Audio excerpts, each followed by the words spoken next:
Dilshad garden में अतिक्रमण पर चला बुलडोजर। बीएस पवार ने कहा, लोग हो रहे हैं सतर्क, लोग खुद हटा रहे हैं अपना सामान।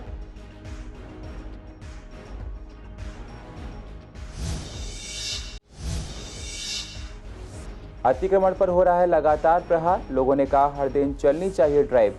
कड़कड़डूमा गांव से फल सब्जियों वालों की रेहड़ी को गया था, हटाया, आज फिर से किया हुआ है अतिक्रमण।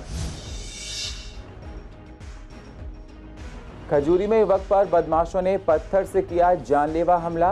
बदमाशों ने छीना युवक से बैग, हुआ फरार। ऑटो सवार ने युवक को घायल अवस्था में पहुंचाया अस्पताल।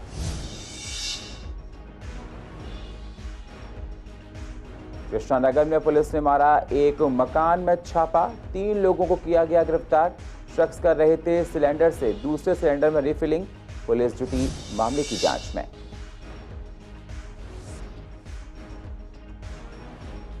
और शादरा एटीएस सीमापुरी पुलिस ने एक आरोपी को किया गिरफ्तार।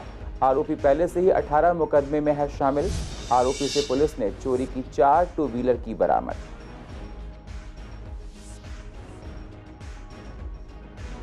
नमस्कार, स्वागत है आप सभी का सीसीएन में। मैं हूं आपके साथ सुनील चौहान और आप देख रहे हैं पूर्व दिल्ली खास। अब होते हैं रूबरू पूर्व दिल्ली की अहम खबरों के साथ। पूर्व दिल्ली के दिलशाद गार्डन में वीरवार को बुलडोजर चलाया गया। लोगों ने जहां जहां पर अवैध कब्जा किया हुआ था, उन सभी जगहों पर ईडीएमसी का बुलडोजर चला। अवैध कब्जे की वजह से लोगों को जाने और आने में तमाम तरह की दिक्कतों को उठाना पड़ा, जिसको देखते हुए कार्रवाई की गई। पूर्व दिल्ली के स्थायी समिति के अध्यक्ष वीर सिंह पवार ने बताया कि लोग बहुत सतर्क हो रहे हैं, अपना भी अतिक्रमण हटा रहे हैं, लेकिन हमें जहां लगता है हम वहां पर ही शुरुआत कर रहे हैं। पूर्वी दिल्ली नगर निगम का क्षेत्र उत्तरी सादरा क्षेत्र डेंस पॉपुलेशन है और सीलमपुर से लेकर के, सीमापुर से लेकर के, सुंदरनगर से लेकर के, खजूरी खास से लेकर के लोगों ने बहुत ज़्यादा इंक्रोचमेंट कर रखा है। और लोगों की पब्लिक की डिमांड पर लगातार आप देख रहे हैं, अखबारों में छपते हैं, हमें चिट्ठियाँ आती हैं, हज़ारों चिट्ठियाँ फ़ोन कॉल आती हैं कि रास्ता हमारा रोक रखा है। तो इस तरह से ईडीएमसी कभी भी किसी को नुकसान पहुँचाने जा रही है, लेकिन जो वायलेटर होगा उसको माफ़ नहीं किया जाएगा। कल सीलमपुर में था, लेकिन चूंकि पुलिस फोर्स न मिलने के कारण से एरिया बड़ा सेंसिटिव था और कुछ लोगों ने कुछ कोऑपरेट भी किया, जिनका जो सामान पटरी पे था उन्होंने हटा दिया था और जो जहां पर जिसका कब्जा था उसने हटा दिया। लेकिन फिर भी बहुत ज़्यादा ज़रूरत है, वहां पर दोबारा पुलिस मिलेगी तो हम वहाँ ज़रूर जाएंगे। और आज दिलशाद गार्डन में और परसों हमने सुंदरनगर के अंदर बहुत बड़ा इंक्रोचमेंट जो था वो हटाया। तो इस तरह से लगातार ये चलते रहेंगे, पूर्वी दिल्ली नगर निगम में चलते रहेंगे, कभी सादरा साउथ में, सादरा साउथ जोन में, नॉर्थ जोन में। और हमारा तो यही है, लोगों से अनुरोध भी है कि दूसरे का अधिकार मत छीनें, अपना व्यापार करें, उसमें कोई कोताही नहीं। हम किसी की रोजी रोटी छीनने हैं, लेकिन अगर दूसरे को चलने वाले को आप रास्ता नहीं देंगे तो एक भी वायलेटर बचेगा नहीं, सबको तोड़ा जाएगा। दिल्ली में एमसीडी लगातार अतिक्रमण पर प्रहार कर रही है। आए दिन किसी न किसी अवैध कब्जे पर बुलडोजर चलाया जाता है या फिर रेहड़ी पटरी वालों को हटाया जाता है।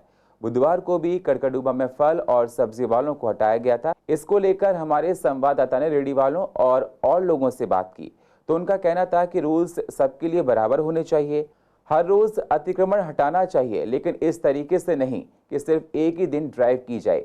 और साथ ही ये भी देखा जा रहा है कि अस्पताल के बाहर अवैध तरीके से पार्किंग चल रही है, उसको भी हटाया जाना चाहिए। आपको बता दें, फल और सब्जी वाले रेहड़ी दोबारा से वहां पर फिर से लगाने लगे हैं। कल इन्होंने बुलडोजर यहाँ पे चलाया है, अतिक्रमण हटाने के लिए जो भी करा है, मेरे हिसाब से बिल्कुल गलत किया है। वो बेचारे गरीब आदमी हैं, अपनी रोजी रोटी चला रहे हैं, फल बेच रहे हैं, कुछ भी बेच रहे हैं, उनसे सरकार को, रोड को मतलब दिक्कत है। यहाँ पे आपके जैन न्यूरो है हॉस्पिटल, आपके पुष्पांजलि नर्सिंग होम है, यहाँ पे आपने देखा है ये पार्किंग किसकी, उनकी पार्किंग है क्या? मतलब वो कहीं भी गाड़ी खड़ी कर देंगे, लोगों को इतनी परेशानी होती है, उनसे कोई दिक्कत नहीं है। वहाँ क्यों नहीं चलाते बुलडोजर? यहाँ पे गाड़ी खड़ी करते हैं, यहाँ से उठा के ले जाते हैं, चलो पुलिस वाले, ट्रैफिक वाले वहाँ से क्यों उठाते हैं? या तो मोटा पैसा दे रहे हो। अब आप इन पे ये बेचारे सब्जी वाले, ठेले वाले चला रहे हैं, किसके परमिशन चला रहे हैं? कहीं ना कहीं कोने के बीच में होगा ना पैसे खाने वाला, इन्होंने लगा दिया, किसने परमिशन दी इनको? और आप इन्हें हटा रहे हो। देखो दिक्कतें तो होती है, ट्रैफिक के अकॉर्डिंग बात करी जाए तो आने जाने में उनकी ठेलियाँ खड़ी हैं, रोड को कवर कर रखा हूँ 10 फीट 15 फीट, और नए लोग आते हैं। अब मैं यहाँ पे अपने ठेला लगा रहा हूँ, मैंने पुलिस वाले को बोला कि मेरे भैया को भी लगाना है, तो पैसा देके उसने वहाँ लगा लिया। दिक्कतें तो आती हैं, बट एकदम स्टेप में सिर्फ गरीबों के लिए मत लिया करो कि गरीबों की वो बेचारा अपनी रोजी रोटी चला ले, आपने सोचा कुछ नहीं, हटा दिया उनको। आप वहाँ पे क्यों हटाते हो? या तो आपको खुद मोटा पैसा दे रहे हैं ट्रैफिक वालों को, किसी को भी, किसी भी डिपार्टमेंट में। तो वो दिल्ली के अंदर पार्किंग का इशू तो है, और जिस हिसाब से पहले घर बने हुए हैं कोई पार्किंग नहीं थी किसी के पास, अब बंदा गाड़ी खड़ी कहाँ करेगा। वो इंक्रोचमेंट किसी भी तरीके का इंक्रोचमेंट नहीं था, क्योंकि उन्होंने परमानेंट नहीं बनाया हुआ था, ईंटों पे रख के तख्ते को रखा हुआ था। और ये सब चीज़ें, ये सब बढ़ावा तो प्रशासन ही दे रहा है। प्रशासन इनसे पैसे लेता है, पैसे ऐडता है, और जब देख लेता है कि हद हो गया, 1 से 4, 4 से 8 हो गए, इनको जब तक पैसे मिलता रहता है आसानी से, तब तक ही उनको बढ़ावा देते रहते हैं। और उसके बाद जब बहुत ज़्यादा हो जाते हैं, किसी ऑफिसर का या किसी समाज सेवी का नज़र पड़ जाता है, वो कंप्लेंट डाल देता है, तो इंक्रोचमेंट हटाना शुरू कर देते हैं, सारा सामान उठा के ले जाते हैं। पूरा का पूरा अगर विकास मार्ग एक्सटेंशन की बात करूं तो भारतेंदु हरिश्चंद्र मार्ग जो है आनंद विहार से होके जा रहा है, दोनों साइड में हॉस्पिटल्स बने हुए हैं, हॉस्पिटल एक के बाद एक खुलते जा रहे हैं। और सर्विस लेन तो सर्विस लेन, जो रोड है, रोड का भी सारा का सारा हिस्सा, मतलब 2-2 लेन, उसमें भी सिर्फ एक कार आने जाने के लिए जगह छोड़ के बाकी सब इन्होंने पार्किंग बना रखी है। क्या ये प्रशासन को नहीं दिखता? उत्तर पूर्व दिल्ली के थाना खजूरी इलाके में युवक पर बदमाशों ने पत्थर से जानलेवा हमला किया है, जिसके बाद ऑटो सवार ने घायल को अस्पताल पहुंचाया। पीड़ित ने बताया कि वह नया मुस्तफाबाद गली नंबर 23 में परिवार के साथ रहता है और वह जैतपुर से अपने 2 साथियों के साथ काम करके सुबह 3:30 बजे वापस लौट रहा था। जैसे ही वह ऑटो को किराया देकर नीचे उतरा, तभी अचानक पीछे से एक शख्स ने आकर उसका बैग छीना और फरार हो गया। वहीं दूसरे शख्स ने उसके चेहरे पर ईंट से वार कर दिया। इतने में वह कुछ समझ पाता, शख्स ने दूसरी बार उस पर हमला कर दिया। वह अपने आप को बचाने के लिए खजूरी चौक पर बीकानेर के पास होता हुआ भागा। तभी वहां बदमाश ने उसे घेरकर ईंटों से उस पर जानलेवा हमला कर दिया। वह अपने आप को बचाकर वहां खड़ी मौजूदा पीसीआर के पास पहुंचा। वहां पीसीआर गाड़ी ने उसकी कोई मदद नहीं की। वहां खड़े एक ऑटो वाले ने तुरंत एम्बुलेंस को बुलाकर उसको अस्पताल पहुंचाया। पीड़ित पुलिस से इंसाफ की गुहार लगा रहा है। मैं खजूरी से ऑटो में से उतरा, ऑटो वाले को मैंने पैसे दिए, 5-7 लड़के भागते हुए आए। 3:30-4 के बीच में मेरे साथ में वारदात हुई। एक लड़का आया, उसने मेरे मुंह पे ईंट मारी, दूसरा लड़का मेरा बैग लेकर भागा। जब मेरे सर में 2 ईंट लग चुकी थी, उसके बाद में मैं उनसे कैसे भी अपनी जान बचा करके भागा नीचे की तरफ। फिर उन्होंने मेरे पेट में, सर में जो भी ईंट मारी, सर में, पेट में लात वगैरह मारी। और जब मैं वहाँ से ऊपर आया, वहाँ पे सिक्योरिटी गार्डों से मैंने कहा मेरे को एक कॉल करवा दो। मेरी इतनी भी हिम्मत नहीं हो रही थी। फिर पुलिस की जिप्सी वहाँ पे खड़ी हुई थी मौजूदा, मैंने उनसे कहा, सर मेरे को अस्पताल पहुँचवा दो, तो उन्होंने कोई एक्शन नहीं लिया। एक लड़का खजूरी पे ऑटो वाला, उसने मेरे भाई को कॉल की और दूसरे लड़के ने मेरे को 0 पुश्ते वाले अस्पताल में ले जा करके भर्ती कर दिया। उसके बाद में मेरे दोस्त जो भाग गए थे डर के, वो फिर 0 पुश्ते वाले अस्पताल में आ गए। फिर वो मेरे को ला करके उन्होंने मेरे घर वालों का हाथ में दे दिया। पुलिस ने अभी तक तो कोई भी कार्रवाई नहीं की, ना ही कोई मेरा बयान लेना है, ना ही मेरे से किसी ने किसी मुद्दे में कुछ पूछा न गछा। पूर्व दिल्ली के कृष्णानगर इलाके में पुलिस ने एक मकान में छापा मारा है और 3 लोगों को गिरफ्तार किया है। दरअसल पुलिस टीम इलाके में गश्त कर रही थी, तभी घोंडली गांव के एक मकान से एलपीजी लीकेज की गंध आ रही थी। पुलिस जांच करने के लिए उस मकान में पहुंची तो देखा कि मकान के अंदर 3 व्यक्ति बड़े सिलेंडर से छोटे सिलेंडर में रिफिलिंग कर रहे थे। गैस लीकेज की वजह से हादसे का खतरा भी बना हुआ था। गिरफ्तार आरोपी की पहचान चंदन गुप्ता, राकेश सूरी और जसवंत सिंह के रूप में हुई है। फिलहाल पुलिस मामले की जांच में जुटी हुई है। पूर्व दिल्ली के शादरा एटीएस और सीमापुरी पुलिस ने एक आरोपी को गिरफ्तार किया है, जिसके ऊपर पहले से 18 मुकदमे शामिल थे। अपराधी से चोरी की 4 टू व्हीलर भी बरामद की गई हैं। दरअसल शादरा एटीएस टीम को चोरी की वारदात पर लगाम लगाने का जिम्मा सौंपा गया था, जिसके कारण से वरिष्ठ अधिकारियों ने एक टीम का गठन किया। एक गुप्त सूचना के आधार पर टीम ने एक शख्स को पकड़ा, जिसका नाम इरफान खान है और J&K पॉकेट दिलशाद गार्डन का रहने वाला था। पुलिस को इससे पूछताछ में पता चला है कि ये पहले भी कई डकैती और चोरी की वारदातों में शामिल रहा है। कोरोना काल में डॉक्टर्स और नर्सेज का योगदान भुलाने लायक नहीं है। कोविड योद्धा कहलाने वाली नर्स असल जिंदगी में भी किसी योद्धा से कम नहीं है। 12 मई को हर साल नर्सों को सम्मान देने के लिए नर्स डे मनाया जाता है, लेकिन कोरोना के साए में 2 साल में नर्स डे नहीं मनाया गया। इस बार कोरोना के केस काफ़ी कम है, तो हेडगेवार अस्पताल में नर्स डे सेलिब्रेट किया गया, जिसमें डॉक्टर्स और नर्सों का कहना था कि 2 साल से नर्स डे नहीं मना रहे थे, लेकिन इस बार मनाया गया और आए दिन नर्स स्टाफ सैलरी को लेकर विरोध जता रहे हैं कि उनकी सैलरी दे दी जाए। सरकार को इस बारे में सोचना चाहिए। इतनी सेवा करते हैं ये लोग, शायद पेशेंट के घर वाले इतनी सेवा ना करते हैं जितनी नर्सें सेवा करती हैं। तो मैं शुभकामनाएं देता हूं इनको और आशा करता हूं कि हर साल ये प्रोग्राम मनाएंगे और नर्सेज को जो सुविधाएं सरकार की तरफ मिलती हैं सारी मिलेंगी और चाहूँगा कि हॉस्पिटल भी इनका साथ देगा। जी डेफिनेटली जो हमारा जो इंटरनेशनल नर्सेज डे है हेडगेवार में आज मनाया जा रहा है और पिछले लास्ट 2 ईयर हम जो कोविड पेंडेमिक है उसकी वजह से हम लोग उसको सेलिब्रेट नहीं कर पाए थे, लेकिन इस साल हम लोगों ने इसको दोबारा से फैसला लिया है मनाने का, क्योंकि हमारा जो हॉस्पिटल स्टाफ है नर्सेज और बाकी का वो काफ़ी पिछले 2 साल से स्ट्रेस में रहे हैं, तो एक अच्छा मौका है उस स्ट्रेस से बाहर आने का। जो भी डॉक्टर्स आदेश देते हैं उसको बड़े मनोभाव से और पूरी कामना से मरीज़ों का इनका जो है रहता है कि वो उनको अच्छा इलाज दे पाएँ। सारे जो भी डॉक्टर्स जो उनको ऑर्डर देते हैं वो उसको बहुत प्यार से मरीज़ों को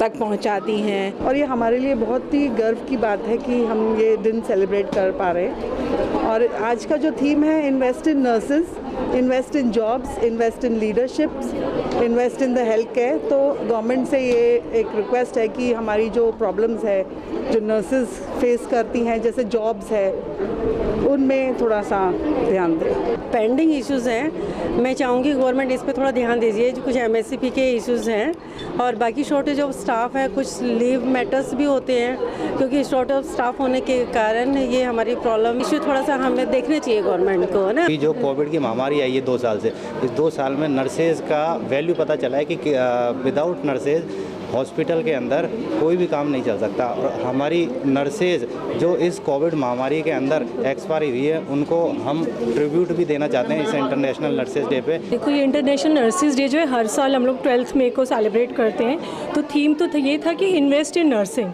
जो नर्सेज हैं they are the backbone of each and every hospital. तो जो नर्सेज हैं उन्हीं के बिहाफ पे जो भी कार्यक्रम में वो सफल होते हैं, पेशेंट केयर में उनका मेन योगदान रहता है। पूर्व दिल्ली नगर निगम फंड की कमी होने की वजह से कर्मचारियों की सैलरी देने में असमर्थ है, जिसको लेकर कर्मचारी आए दिन विरोध प्रदर्शन करते हैं, जिसे लेकर मेयर श्याम सुंदर अग्रवाल ने प्रेस कॉन्फ्रेंस की। मेयर ने कहा कि जिन कर्मचारियों ने कोरोना के समय में अस्पताल में सैनिटाइजेशन किया है उससे भी उनकी सैलरी काट दी गई है। ऐसे में मेयर श्याम सुंदर अग्रवाल ने दिल्ली के CM अरविंद केजरीवाल को चिट्ठी लिखी है और इसकी एक कॉपी दिल्ली के LG अनिल बैजल को दी है और जल्द से जल्द दिल्ली सरकार फंड दे ताकि कर्मचारियों को सैलरी दी जा सके। 5 महीनों से हम अपने 25,000 से ज़्यादा कर्मचारियों का वेतन नहीं दे पाए, जो कि एक ज्वलंत मुद्दा है। हालत यहाँ तक हो गई है कि हमारे कर्मचारियों को दुकानदारों ने उधार देना बंद कर दिया है। वो अपने मकान की किस्त नहीं दे पा रहे हैं, बैंकों से नोटिस आने चालू हो गए हैं, बच्चों की फीस नहीं दे पा रहे हैं, बच्चों को स्कूल से नोटिस आने चालू हो गए हैं, बच्चों को कहना चालू कर दिया कल से फीस लेके आइए नहीं तो आपको स्कूल में आने की आवश्यकता नहीं है। ये वो कर्मचारी हैं जिन्होंने कोरोना काल में अपनी जान जोखिम में डाल के सैनिटाइजेशन किया, दवाइयों का छिड़काव किया। हमारी जो शिक्षिकाएं थीं उन्होंने अपनी जान जोखिम में डालकर जो जरूरतमंद लोग थे जिनको राशन की आवश्यकता थी, जो केंद्र सरकार से राशन आया था उस राशन का वितरण लगातार अपनी जान जोखिम में डाल के किया। उनके साथ ऐसा अत्याचार क्यों? क्या गलती की है? जो आपने पिछला पैसा भी दिया वो काट के दिया। आपने कहा कोरोना काल है, लेकिन हमारे पूर्वी दिल्ली नगर निगम के ये सब वो कर्मचारी जिन्होंने कोरोना काल में जितना काम वो डेली करते हैं उससे। गांधीनगर कपड़ा मार्केट एशिया की सबसे बड़ी मार्केट है और इसके बावजूद मार्केट में कई समस्याएं हैं। मार्केट में रोज जाम लगता है, पार्किंग की समस्या, गंदगी भी रहती है, जिसकी वजह से मार्केट में आने वाले लोगों को काफी समस्याएं होती हैं। गांधीनगर के मार्केट एसोसिएशन के लोगों का कहना है कि सरकार ने कहा था कि गांधीनगर में विकास किया जाएगा, लेकिन अभी तक कोई काम नहीं हुआ है। उनका कहना है कि इतनी बड़ी मार्केट होने के बाद भी कोई देखने वाला नहीं है, जिससे काम पर भी गहरा असर पड़ता है। मार्केट एसोसिएशन ने बताया कि वह भी सरकार से लगातार मांग कर रहे हैं कि गांधीनगर में विकास कार्यों पर जोर दिया जाए ताकि मार्केट की सूरत बदली जाए। कहीं ना कहीं ये काम आगे बढ़ता नज़र आ रहा है, लेकिन ज़मीन पर अभी कोई उसका असर दिखाई नहीं देता, क्योंकि बहुत गंभीर समस्याएं हैं। जैसे आपने जिक्र किया पार्किंग का, अब मल्टी लेवल पार्किंग का बनाना आजकल, ठीक है ना जी, उसके लिए फंड सरकार देगी। उसके बाद दूसरी बात है कि लैंड का, उसकी फिर ठेकेदार अपॉइंट करना थोड़े से लंबे काम है। दूसरा हमने इशू उठाया था ट्रांसपोर्ट का, कि जो ट्रांसपोर्टें रिहायशी इलाकों में अपना ऑफिस खोल के बैठ गई हैं और रिहायशी इलाके के जो रहने वाले लोग हैं उनको उससे बहुत परेशानी है। कारण क्या है कि जहाँ पर ट्रांसपोर्ट होती है वहाँ पर जाहिर है कि माल भी बुकिंग के लिए जाता है, बुकिंग करके इकट्ठी करके फिर उनको अपने जो भी उनकी ट्रांसपोर्ट है उसके हेड ऑफिस भेजना है, जहाँ से आगे डेस्टिनेशन पे जाएगा। तो ये सारी चीज़ों का जो उनको बताया गया है रिगार्डिंग ट्रांसपोर्टरों के लिए जगह थोड़ा सा अलग जगह पर हो, जो आम रहायशी आदमी को परेशानी ना हो, जहाँ पे ट्रकों की टेम्पोस की मूवमेंट फ्रीली हो सके। मैं ये समझता हूँ कि जो डिवाइडर मेन रोड पे था, गांधीनगर मेन रोड, जो कि लोहे के पुल से और इधर झील चौक तक जाता है, अगर ये डिवाइडर जिस तरीके से लगे थे बहुत अच्छा काम किया था, और अगर ये लग जाएं तो मैं समझता हूँ मार्केट के लिए तो बहुत बड़ा काम हो जाएगा।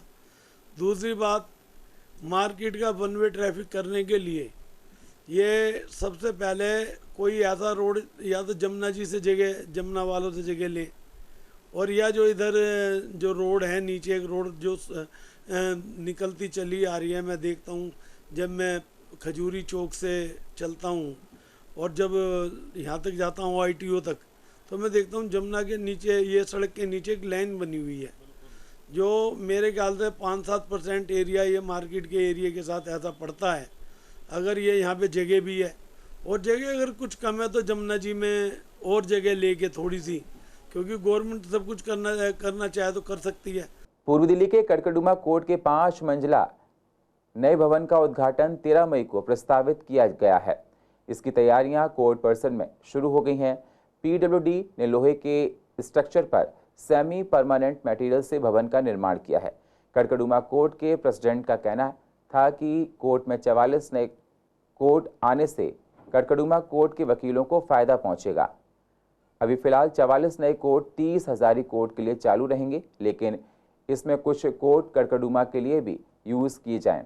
इसको लेकर कड़कड़डुमा बार प्रशासन आगे बातचीत करेगा। वहीं कड़कड़डुमा कोर्ट के बाहर पार्किंग की समस्या बनी हुई है। नए कोर्ट आने से और गाड़ियां आवागमन बढ़ेगा, जिससे निजात के लिए जल्दी कुछ ना कुछ कदम उठाए जाएंगे।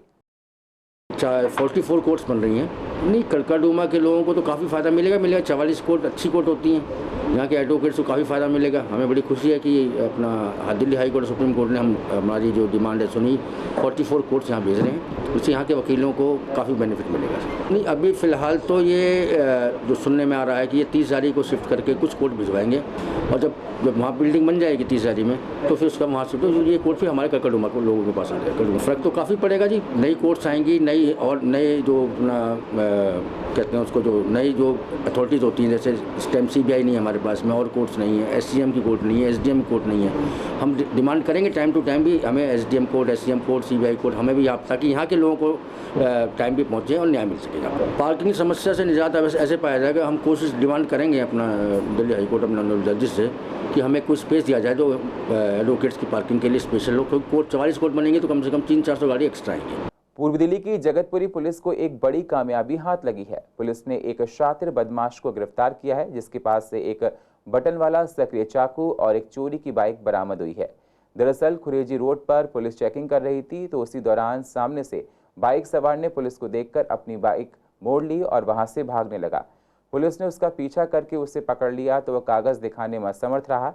इसके बाद पुलिस ने पूछताछ की और उसकी तलाशी ली, तो उसके पास से एक बटन वाला सक्रिय चाकू बरामद हुआ है। बाइक भी चोरी की निकली है। पुलिस बदमाश को गिरफ्तार करके आगे की कार्रवाई में जुट गई है।